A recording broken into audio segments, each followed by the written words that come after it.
পৌঁছে গেলাম মিসের বাড়ি। তবে ব্যাক গেট দিয়ে আমরা এন্ট্রি করছি, কারণ মিস তো বাড়িতে থাকে না। মিস থাকে পাটকাইতে ক্যাম্পাসে, উনি উইকেন্ডে আসেন।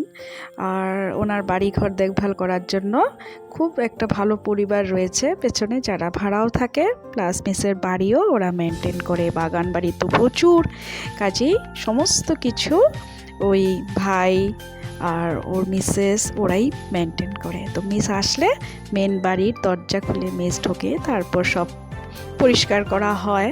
তো সেরকমই আজকে আমরা ব্যাক গেট দিয়ে ঢুকেছি। যদিও বাড়িঘর একদমই পরিষ্কার ছিল, কিছুই নোংরা হয়নি। তো আমরা বেশ সুন্দর বসলাম, তারপর শুরু হয়ে গেল আমাদের গল্প আলোচনা। কিন্তু ওই যে বলছি, মনের একটা কোনায় কোথায় যেন একটু খচখচ করছে যে কিছু মানুষকে মিস করছি। আগে যখন আসতাম তখন আন্টি অপেক্ষা করতো, রত্নতে অপেক্ষা করতো, এখন ওরা আমাদের মাঝে নেই। খারাপ লাগছে এটা ঠিকই, তবুও আরেকটা নতুন পরিবারের সাথেও পরিচয় হয়ে গেল।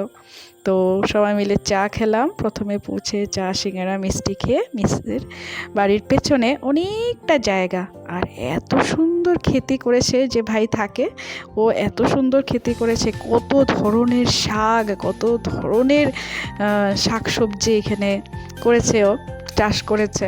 তো সেগুলো ঘুরে ঘুরে ঘুরে ঘুরে, আর ওয়েদারটা ভীষণ ভালো ছিল, টিপ টিপ বৃষ্টি পড়ছিল, ঠান্ডা ঠান্ডা হাওয়া।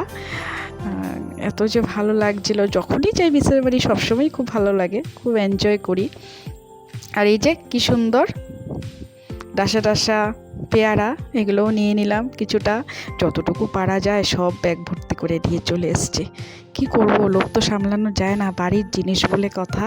আর এই যে পুচকুটা, ওই যে ভাই বললাম থাকে, ওর ছেলে। তো বাচ্চা একটা থাকলে সত্যিই বাড়িতে ভীষণ ভালো লাগে, কেউ না থাকলে তো ভালো লাগে না বাড়িটা। তো চলো একটু উপরে যাই।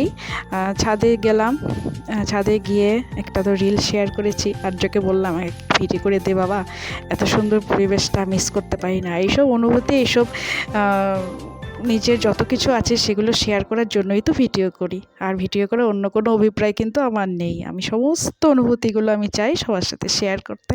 আর এই যে এত ভালো ভালো রান্না করেছে সেই বোন, বাড়ির শাক, ডাল, তারপর ডিমের কারি, আর পুদিনা পাতা দিয়ে একটা স্যালাড করেছে, শশার এত ভালো চমৎকার হয়েছে যে কি বলবো। মাছ মাংস সব ফেল, আমরাই বলেছি মাছ মাংস কিন্তু কিচ্ছু খাবো না মিস, ডিমই করতে বলবে। তো ওই বোন আর ভাই খুব যত্ন করে আমাদেরকে খাইয়েছে, আর সত্যি আর্য পর্যন্ত বলেছে এত ভালো হয়েছে। চলো বেড়ানো হয়ে গেছে, এবার ধরি বাড়ির পথ। কিছুটা বাজার করে বোকাজানে চলে যাচ্ছি পাটকাই।